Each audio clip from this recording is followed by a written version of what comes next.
How is it possible that people can actually repay evil for good? Repaying evil for good. I mean, you think about it.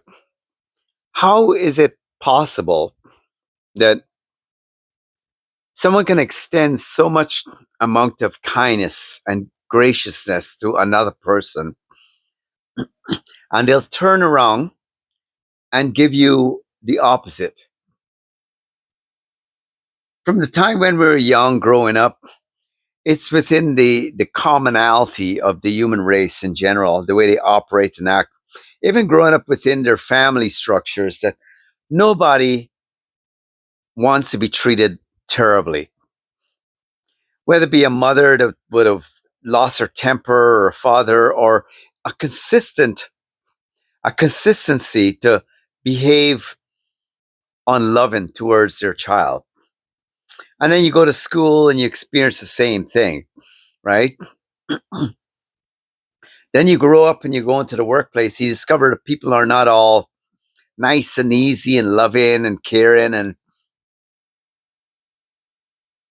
it mystifies the ones who stay consistently in the pathway where they will never bow down to being ill-mannered or unkind or merciless to other people, because they feel that something on a different level, the bad rewards and the punishment that one receives for being ill-willed towards another human being. And let me just state this, that whatever you put out there boomerangs. Okay? When people choose to be unkind, they can never be happy after. Never. And if you see someone who grins and acts all whatever after they've done what they do, once the dust is settled and they're quote unquote, they think they look really good in the sight of others, what they just did, they always have to sulk off like a snake on their own in a corner. And when you see them, they're hunched over and they'll never ever be happy. Never. And the way they will make up for it when they go into their house or wherever they are, they have to create enough clamor to protect them from the silence of their conscience, if the conscience hasn't already died. I've asked myself many times, how can people actually repair? I remember I was living in one place, and this lady, from the time I met her, she's a landlady, but like it's kind of like you're living in an environment where it's communal in a lot of ways. And I'm not the kind of guy to just stay where I am and not want to interact with the people around me, right? It's snobbery. It gives you a sense of a kind of a ickiness to be that way. It's unkind in a lot of ways, unfriendly, right? But I discovered that when she did something that was nice, there was always invisible strings attached that you couldn't see. And when the time or the situation presented itself, you were expected, not willfully, but out of obligation, to repay the favor. And it's really weird when people behave that way. And when you on the other hand give them something without any strings attached, or you behave a certain way to them, the one thing I discovered that she came a little bit too wanted to hug a little more. I wanted to be a little bit more friendly. When she discovered that I made her feel good. And I'm talking about sexual. I'm not going on a sexual avenue with this. Okay. I'm talking about energy avenue, the interaction. When people are very poor inside, when there's something lacking in their life, that they're like dead, they're like death on two legs, right? Whilst they're alive, they're dead. They know there's something wrong within. And by the way, you can't be doing this kind of stuff in life and expect to feel good after. If a person is a stinker in the inside, they can't feel good after. There's no way. There's no way. Like I said, there is an automatic payment system within the people would call it the universe. I call it the inner workings of life in everything, right? It usually comes back to bite them sooner or later. But my chat today is how can people actually be so repaying evil for good? How can they do that? You know, and it's a question you will ask yourself because it leaves you stumped. It's not within you to want to be too familiar with how can they do that, because it involves a whole lot of awful ugliness that dwells within them that makes them behave like that. And it's really quite mystifying that they can actually do nasty things to people who are very good to them. On the flip side, people who are not so nice with them, they seem to get on just fine with them.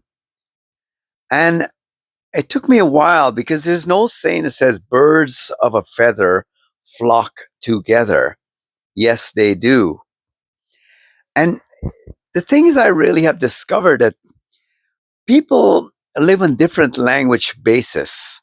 That kindness and goodness and meekness and gracefulness and dignity, they're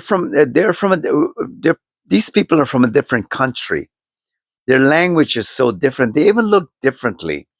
They carry their life, their who they are with poise, manners. Instead of dragging chairs out, they pull chairs out without creating a whole lot of noise. They don't plunk stuff down on a table. They place stuff on the table. They don't slam a door and let it slam shut. They close a door with both hands. They allow the door to close without it creating a ruckus. They care about the people about them. Not so with the ill-mannered and the ugly. They can't. It's not within their language to behave this way. So I would end with this. I'd say, how can they repay evil for good? Because goodness is not within them. It's not within their physiology.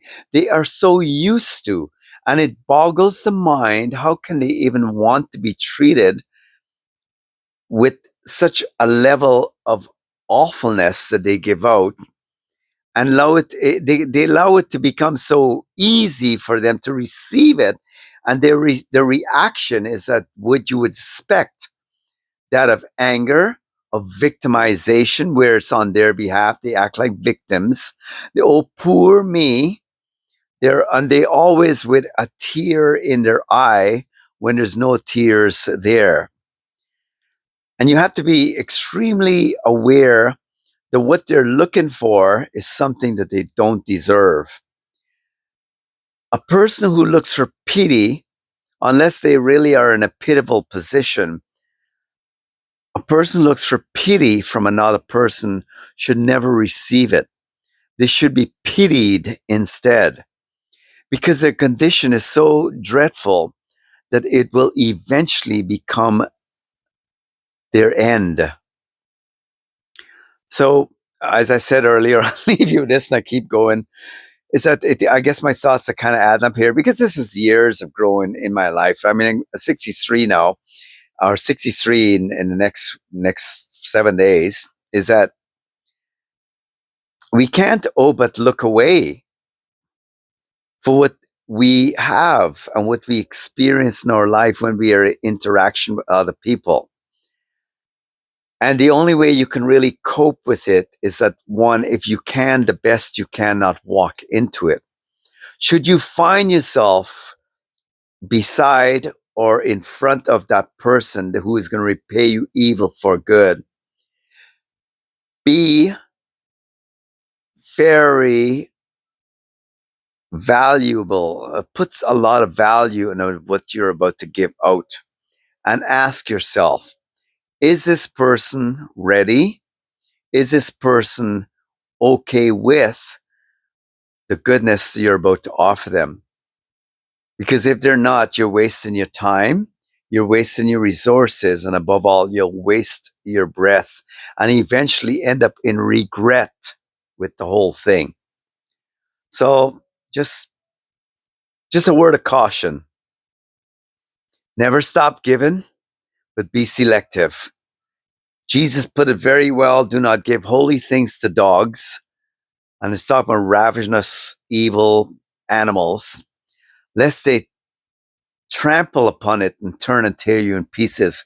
And don't give your pearls, precious, precious pearls, to swine. A woman who likes to roll in the mud, lest they should turn and tear you in pieces. I'll end with this. Like and subscribe, like my channel. That's the only way I can get more of this out there. I trust it's an encouragement to you good folks out there, and have a great day. Thank you.